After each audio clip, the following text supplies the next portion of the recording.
In this, you might die. Don't look down. Don't look down. Holy shit. Boy. So sometimes a bad experience can put mental barriers on what you think you can do. And some people call it trauma, some people call it anxiety.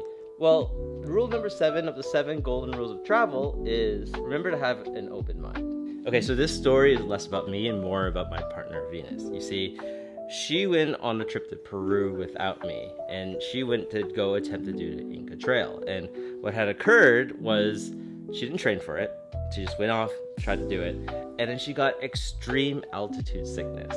Like, she was puking her lungs out. It was probably the most horrible time she's ever had on a trip. So for a couple of years after that trip, like, whenever I mentioned going to somewhere with high altitude, the French Alps, Swiss Alps, Dolomites, Banff National Park, like anything with a mountain, she would give a hard pass, and she would always say, "Don't you remember my trip to Peru?" And that'd be the end of the conversation. Peru was 7 years ago. It took me 4 years of like just chipping away to get her to break that mentality. Let me show you how. Starting with the obvious, altitude sickness only happens when you're above 2,400 meters sea level, which means if you're below that, you're not gonna get altitude sickness. I had to go prepare like this big trip to Banff National Park. We weren't gonna climb the highest mountains. We were just gonna be in like that valley area so she can like experience what that mountain like. Then I convinced her to climb like a little peak. I think it was called Gross Mountain. It was only like 1,100 meters tall.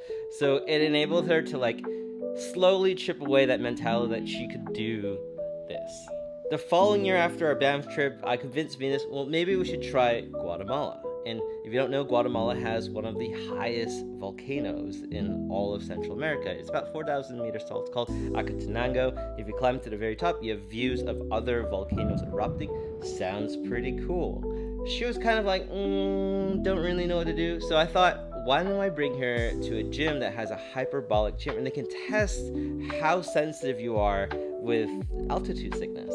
So we made it to base camp, and when we got to the time to peak Acatenango, she felt sick. And you don't want to push someone when they're sick. So I went, peaked the volcano by myself.